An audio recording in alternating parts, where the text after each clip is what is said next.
Cognitive process. So what is cognitive process? Let us define first what is cognitive. Cognitive is of relating to, being, or involving conscious intellectual activity such as thinking, reasoning, or remembering.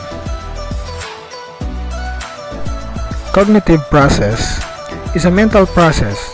Cognition is a term referring to the mental processes involved in gaining knowledge and comprehension. This cognitive process includes thinking, knowing, remembering, judging, and problem solving. These are higher level functions of the brain and encompass language, imagination, perception, and planning. Cognitive processes affect every aspect of life, from studies to work to relationship. Some specific uses of these cognitive processes including the following. First, learning. Learning requires you to take in a new information and combine with existing information to form a new concept of understanding. Second is forming memories, how we remember, what we remember, and what we forget. Third is decision making. Whenever you are making a decision, you have to evaluate the information that you have and judge it based on your knowledge. Hello everyone, Assalamualaikum. I'm Amor Andiay and I am the next reporter. So my assigned topic is all about constructivism. So what is constructivism? So constructivism is based on the idea that people actively construct or make their own knowledge, and that reality is determined by one's experience as a learner. So basically, learners use their previous knowledge as a foundation and build on it with new things that they learn. So everyone's individual experience make their learning unique to them. So constructivism is crucial to understand as an educator because it influences the way all of your students learn. Teachers and instructors that appreciate the constructivist approach to learning understand that their students bring their own unique experiences to the classroom every day. Their background and their previous knowledge impact on how they are able to learn. Teachers are able to use constructivist learning theory to help their students understand their previous knowledge. So there are many specific elements and principles of constructivism that shape the way the theory works and applies to students. So the first one is the idea that knowledge is constructed. So this is the basic principle in constructivism, which means knowledge is built upon other knowledge.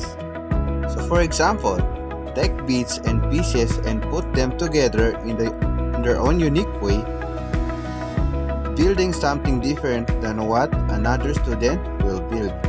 The student's previous knowledge, experience, beliefs, and insights are all important foundation for their continued learning. Second, people learn to learn as they learn. So this means learning involves constructing meaning and system of meaning. For example, student is writing a paper about history. They are also learning principle of grammar and writing as well.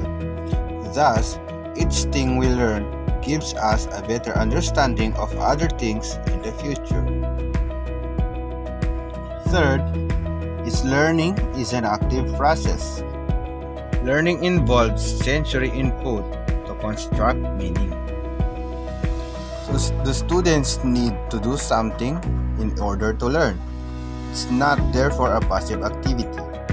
Students need to engage in the world, so they are actively involved in their own learning and development. Student needs to engage in discussion, reading, activities, and the like. Fourth, learning is social activity. So this means that learning is directly associated to our connection with other people, teachers, family, peers, or your friends that impact in our learning. Fifth, learning is contextual. Students don't learn isolated facts and theories separate from the rest of our lives. We learn in ways connected to things we already know and what we believe. In other words, the things we learn and the points we tend to remember are connected to the things going on around us. Sixth, knowledge is personal.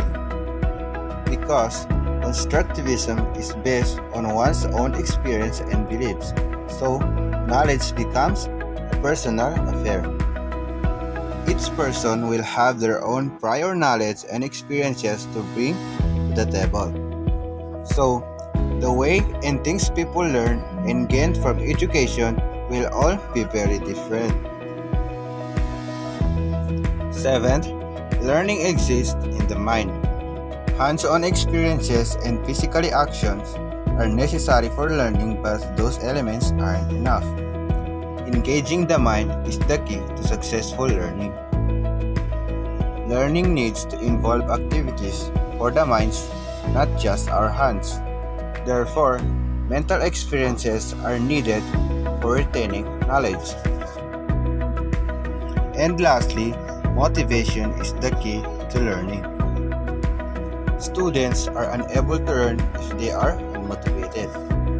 Therefore, educators need to have ways to engage and motivate learners to activate their minds and help them become excited about education.